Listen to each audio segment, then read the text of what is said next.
So, the time has now come upon us, and now all we have to do is wait for fire to start raining from the sky. Welcome back, everybody, to another Quick Carbon podcast episode, I believe, 16. I'm not entirely sure. No new donators or patrons, so no names to get sparkling lights or fireworks or anything. If anybody wants to help support the podcast and really just support my ability to afford to continue to exist, then you can either send directly through PayPal or you can sign up for the monthly thing on Patreon. Both links are in either the description below or in a pinned comment, or probably in both. You'll get to have sparkly lights and fireworks around your name, of course. Thank you in advance to anybody who does. And let us move forward with this. So, the great oil price apocalypse has come down and now passed. I was initially confused because everyone was saying that oil prices were going negative, and I went and checked oil prices, and they weren't negative. They were really low. They were down in the teens, but they weren't negative. And then I went and expanded things a little further, and I realized that it wasn't current contracts, it was expiring May contracts and several spot prices, because there's not one like singular oil price just overall that dominions everything.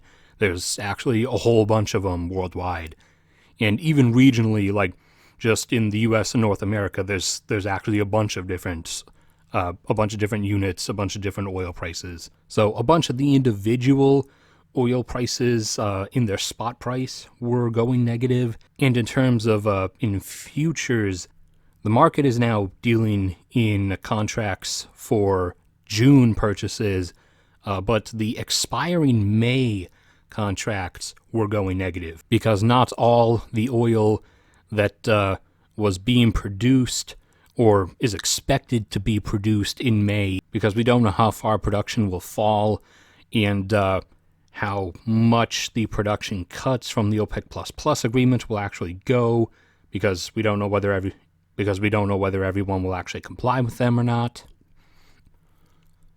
So contracts to purchase the oil expected to be produced in May had not all been bought. Distributors buy the oil that's going to be produced at a certain point in time based on what they expect they're going to need. And all of the oil that is going to be produced in May, not all of it, at least however much they expect to produce, not all of it had been bought. So the expiring contracts, the producers, were trying to get the last bit of it purchased, and nobody wanted to purchase it for the period of May, because they expect, and reasonably so, global demand to still be severely down for the period of May. In June, like I expect, everyone is expecting stuff to start coming back up, so there's plenty of distributors, plenty of people buying June oil, purchasing June futures contracts, but no one was interested in those last bit of May contracts. So the prices for those went negative as a signal of sorts to tell the producers to keep it and not send it to anyone and, wait for June, which in turn, of course, started dropping the present futures, the June contract futures. That implication that there would be all that additional extra unpurchased oil sitting there in June started dropping the June futures as well, as they'd been around $20 a barrel, and it dropped them down towards $10. But then after that, as of this recording, they had climbed back up a little bit, up to, I believe, between $13 and $14 per barrel. Now, a whole lot of different things factor into this. Obviously, one, you do have to remember, if you're not aware, that the inventories where most of this is going at the moment because of low demand. Inventories are just a middleman distributor. They're not your gas tank in your car. They're not the fuel tank in an aircraft. They're not even a refinery. They're a middleman holder. So they don't just hold it and then send it somewhere. They then sell it to the actual place that is then going to give it to you. So selling from the producer to the distributor is not the final sale, which is part of the reason why, if you've ever done the math like I did once way back in like high school before I knew a lot of the stuff, that's why, if you ever did the math by looking at the price of oil and then dividing it by the number of gallons per barrel, and then, looking at how that in no way matches the price per gallon of fuel that you're paying for, you'll find the price per gallon is quite in excess of what it should be. That's the actual reason, is because that price on the market is for the first sale, the sale from the producer to the distributor. Then the distributor, whether an inventory or, the refinery themselves, then they sell it to, the actual delivery system, to the actual gas stations and everything, who then, of course, on top of all of those resell markups, have to then also add, transportation costs and everything onto it. So that's why you can't just direct math price per gallon from, the price per barrel. So that's the grand totality of the reasoning of why it happened. No one wants the last portions of that May oil to come, because no one sees demand being high enough to actually use it in May.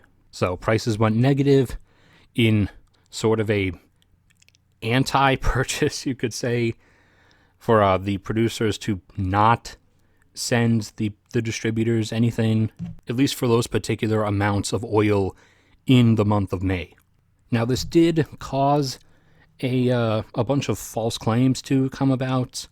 One of them that got passed through the media a lot was that U.S. crude oil inventory storage was completely full.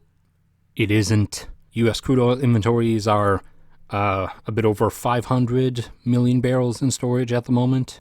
And U.S. crude oil inventories, commercial inventories, that is, we're not talking about the government's strategic petroleum reserve, which the government keeps emptying and not replenishing in efforts to, flood the market and drop prices every now and then. It's become a presidential tradition, basically. We're talking about just the regular commercial inventories. They cap out at, I believe, a bit above 800 million barrels in storage.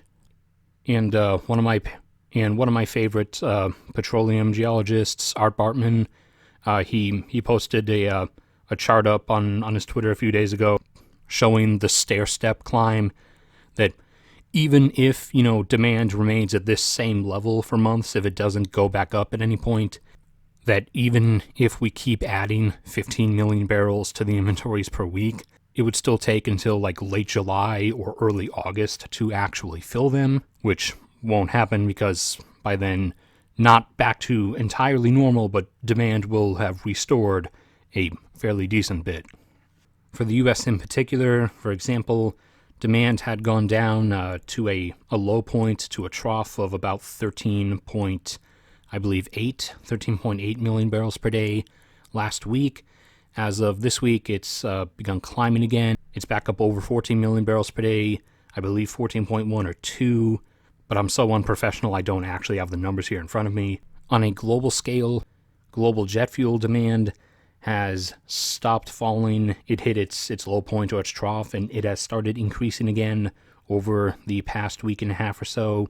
It bottomed out at 1.7 million barrels per day, and since then, over the past week and a half, has climbed back up to 1.9 million barrels per day. So by the end of this month, or the start of May, it should be back up into the twos. But that's it for this.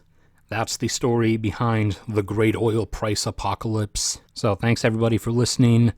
Always like if you enjoyed, subscribe if you haven't already. Subscribe to my other channel so I can hopefully get that up to 1,000 subs. And hopefully watch stuff on there too so I can hit the watch hour threshold. If you want to help me, especially at this point in time, only if you can though, then, PayPal or Patreon. Both links are in the description below and in the pinned comment, as always. No matter who does what or whether anybody does anything, and no matter what becomes of me, may God protect you all, and I will see you all around next time.